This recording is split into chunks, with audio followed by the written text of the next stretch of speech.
Bonjour à tous. J'ai envie de dire bonjour à toutes, parce qu'il y a essentiellement des femmes, comme si ce sujet ne concernait que les femmes. Et effectivement, c'est peut-être aussi le problème. J'avais absolument pas du tout prévu de parler. Je voulais venir en tant que amis, voilà, en soutien au Club Landois, en soutien au collectif Je t'aide, saluer Amélie d'AXA, vous remercier vraiment pour cette journée. Moi, j'ai été aidante familiale et dans l'accident, dans le choc de vie qui nous a traversé, ma famille et moi, mon mari est tombé très gravement malade. On s'est dit qu'on avait quand même malgré tout de la chance de s'aimer et d'être dans une famille d'amour, de rester dans une famille unie, la chance d'avoir une surface financière pour pouvoir être secondée et d'avoir des aides à domicile pour s'occuper de mon mari qui a été atteint d'une maladie neurodégénérative et dont il fallait s'occuper nuit et jour. Et la chance aussi d'exercer à l'époque, avant que je ne devienne députée il y a 1 an, des responsabilités dans une entreprise qui me permettaient de pouvoir aménager mon temps. Mais je me reconnais également pleinement dans ce qui a été dit, dans cette difficulté d'en parler, dans cette difficulté, et mes enfants le partageaient également, de ne pas être vus simplement comme un aidant, de ne pas être vus comme l'enfant de quelqu'un de malade. Comme ma fille me disait, ma fille avait 15 ans, j'ai pas envie qu'on nous prenne en pitié. Et donc moi je me reconnais parfaitement dans beaucoup des témoignages, tout en reconnaissant dans le malheur qui nous a frappé cette chance que nous avons eue. Et ça a été dit au moment, en tout cas j'étais là, le fait que c'est une expérience, une épreuve qui nous transforme, et je sais que je ne ferais pas de la politique de la même manière si j'avais été aidante familiale. Je sais que je n'aurais pas été chef d'entreprise de la même manière si j'avais été aidante familiale. Ça donne le courage de regarder les vulnérabilités en face, d'abord de s'adresser différemment quand on parle de vulnérabilité et de vouloir les regarder en face. Et la manière dont on s'adresse aux personnes vulnérables, ça dit beaucoup de choses de nous en tant que personnes, mais aussi en tant que société. Et ça m'a permis de comprendre qu'il y a une forme de chaîne de la vulnérabilité ou une chaîne de la fragilité. Il y a la personne fragile, il y a l'aidant familial, l'aidant, fait d'amour et de travail, et j'ai beaucoup aimé les propos de la sémiologue, et il y a l'aidant professionnel. Et la manière dont les choses sont organisées aujourd'hui, eh bien, on plaque fragilité sur fragilité sur fragilité. Il y a la personne fragile intrinsèque qu'il faut regarder, qu'il faut aimer, qu'il faut reconnaître, à laquelle il faut toujours lui donner à la fois le soin, mais également l'envie de continuer à trouver un sens, de la libérer de ce sentiment ou de ce sentiment de culpabilité de pouvoir être une charge pour sa famille.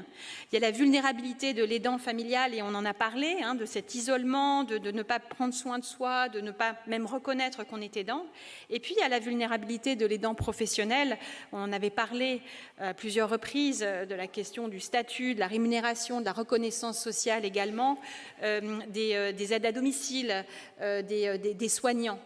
Et ça dit beaucoup d'une société, encore une fois, quand des gens qui sont là pour s'occuper des autres, on a beaucoup parlé d'école ces derniers temps, ces dernières semaines, où des soignants choisissent finalement cette fonction par dépit, alors que c'est les plus belles missions du monde.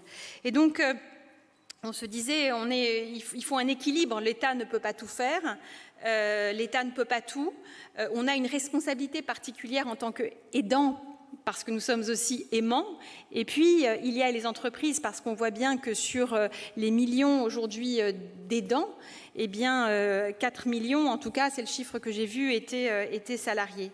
Je pense que moi je suis que législatrice, donc je vais vous parler de ma fenêtre de députée et de modeste députée de Paris, élue depuis simplement 1 an, mais je pense que l'État a un rôle majeur déjà dans l'organisation de cette chaîne de vulnérabilité, et notamment sur la question de l'aidance professionnelle. Ce que je voit, c'est que l'aidant familial se retrouve souvent là en première ligne parce qu'il n'a pas les aides qu'il faut, parce qu'il n'y a pas les professionnels qu'il faut, parce qu'il ne sait pas où frapper à la porte. Donc il y a d'abord un sujet considérable autour des aidants professionnels, qu'ils concernent les personnes âgées, qu'ils concernent les enfants ou les adolescents ou les jeunes adultes en situation de handicap. Et là, clairement, on n'est pas au rendez-vous. Enfin, je suis députée de la majorité présidentielle, mais je suis aussi d'origine scandinave et je compare ce qui existe dans les pays d'Europe du Nord, d'où est originaire ma mère. Et oui, on n'est pas au rendez-vous en termes d'investissement massif et de reconnaissance et de capacité aujourd'hui à former les aidants professionnels qui nous permettent à nous, aidants familiales, d'être dans l'amour, d'aider, mais de ne pas être en première ligne quand ce n'est pas nécessairement notre choix ou quand on a aussi d'autres responsabilités. Je pense quand on est jeune parent et qu'on doit en plus être aidant. L'État a aussi une responsabilité dans la prévention de la perte d'autonomie ou dans l'insertion. Je pense à l'école inclusive avec la difficulté des AESH, même si on a fait beaucoup ces derniers temps, ou les instituts spécialisés. L'État a une responsabilité dans la prévention de l'autonomie, la perte d'autonomie, sur l'adaptation du domicile. Ça a été dit par la responsable de Fred, c'est ça? Voilà, de Fred, j'aimais bien le nom de cette entreprise. Donc voilà cette responsabilité énorme. Et je reviendrai là-dessus après sur le que faire. On a parlé des entreprises et moi je voudrais effectivement saluer La Poste, AXA, qui sont Veolia, qui sont des entreprises vraiment modèles et qui non seulement vont plus loin aujourd'hui que ce que proposent vis-à-vis de leurs salariés les aidants familiaux, mais comprennent aussi les nouveaux besoins. Quand aujourd'hui l'État imagine des choses autour du congé proche aidant, on en discutait avec Corinne Benzekri, ça ne comprend pas les situations et vous les connaissez quand il faut simplement prendre une demi-journée pour aller accompagner son mari, sa maman, son papa ou son enfant, voilà, pour les séances de chimiothérapie par exemple. C'est plutôt pensé comme des congés, enfin je parle de dispositifs publics, comme des congés pris, mais ça ne prend pas non plus ce besoin parfois de se libérer de cette besoin de flexibilité. Là, pour en avoir discuté avec Amélie et la manière dont ça fonctionne et la convention qui a été signée chez AXA, on est beaucoup plus près des réalités pratiques. Donc c'est un équilibre, effectivement, entre État, entreprise et personne. Parce que cet équilibre à trouver entre l'amour et le travail. Mais ça dit aussi, encore une fois, ça dit beaucoup de choses de notre choix de société. J'en suis persuadée. Et quand je compare certains choix collectifs que nous faisons en France par rapport à d'autres pays d'Europe du Nord, je vois que l'Europe du Nord investit beaucoup plus dans des services dans le collectif et moins dans les aides individuelles. Voilà. Ça se voit dans les services de la santé, ça se voit dans les infrastructures, en fait, qu'elles soient à domicile ou en institution ou à l'école, que nous qui sommes, finalement, restons vraiment basés sur l'individu. Et donc ça, on revient sur le sujet des métiers. Ça, c'est un premier, et ça, c'est vraiment un choix collectif, parce qu'on ne peut pas tout financer. Et c'est vrai qu'en France, quand on regarde, on a fait ce choix ces 40 dernières années d'investir plus sur l'individualisation des aides, l'individualisation des aides aux entreprises aussi, et beaucoup moins sur le réarmement de nos services publics, le réarmement des métiers autour du care. Le deuxième sujet que je pense fondamental, ça a été dit par la sémiologue, c'est la question de la reconnaissance du travail. Je pense qu'il y a quelque chose que je trouve profondément injuste c'est qu'on ne voit pas, la société française ne perçoit pas suffisamment ce que ça veut dire en termes de technicité, en termes de gestion du stress, en termes de capacité à gérer 15 000 trucs en même temps, de ce que c'est que l'aidance familiale. Et on ne le valorise pas, on ne valorise pas sa technicité, on ne valorise pas cette adaptabilité qui est propre à une personne qui doit qui doit tenir une famille en quelque sorte. Et donc il y a un vrai sujet aujourd'hui de discussion, de conversation civique, et pas simplement lors de la Journée nationale des aidants, sur cette reconnaissance de ces savoir-faire, qu'ils soient techniques ou comportementaux.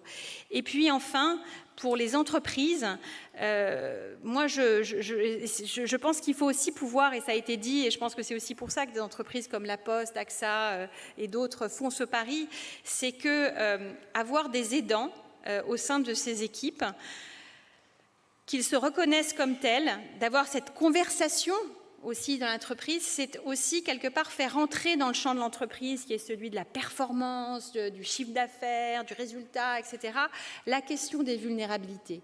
C'est arrêter cette espèce de fiction qu'on a, qui est que quand on rentre dans le seuil, sur le seuil de l'entreprise, alors on a une armure et tout ce qui est laissé à la maison est vraiment laissé à la maison. Non, c'est un continuum parce que nous sommes un continuum. Et donc voilà, donc il y a des choix politiques et collectifs sur collectif versus individu, qui a vraiment été un choix français, qui n'a pas été celui des mieux-disants scandinaves aujourd'hui, et je pense qu'il faut que ça fasse l'objet d'un véritable débat aussi. On pourra en discuter avec le Club Landois, parce que c'est très très structurant. Il y a la reconnaissance sociale de ce que ça veut dire concrètement, et j'ai l'impression quand même que, parce que c'est des femmes, il y a un truc un peu inné en fait. Voilà, on s'occupait des enfants, on s'occupait de nos parents, ben voilà, c'est de l'adjuvant, c'est du complément, c'est ce que disait très bien la sémiologue.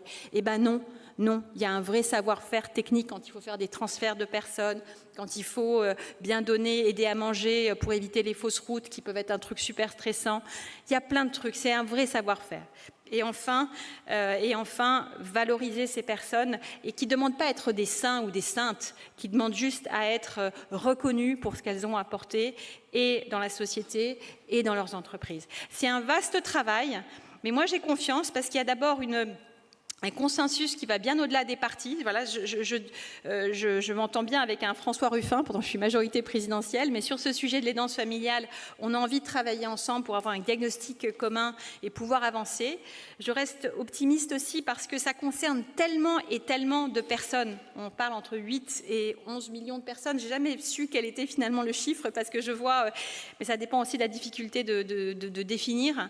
Mais justement, parce que on est entre 8 et 11 millions de personnes, à nous, et là je me mets avec vous parce que je l'ai été, à nous de mettre ce sujet sur la place publique, voilà, pour faire bouger aussi les politiques si eux ne l'entendent pas. Et moi je serai toujours à votre côté parce que je sais ce que c'est, et voilà, et tout simplement. Donc je suis très heureuse d'être ici.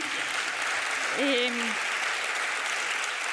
il y a des choses qui ont été avancées par la ministre aujourd'hui sur les jours de répit, sur la simplification des systèmes de baluchonnage, etc., qui restent quand même objectivement très compliqués, qui ont été créés pour finalement faire que ce soit très très compliqué de pouvoir en bénéficier.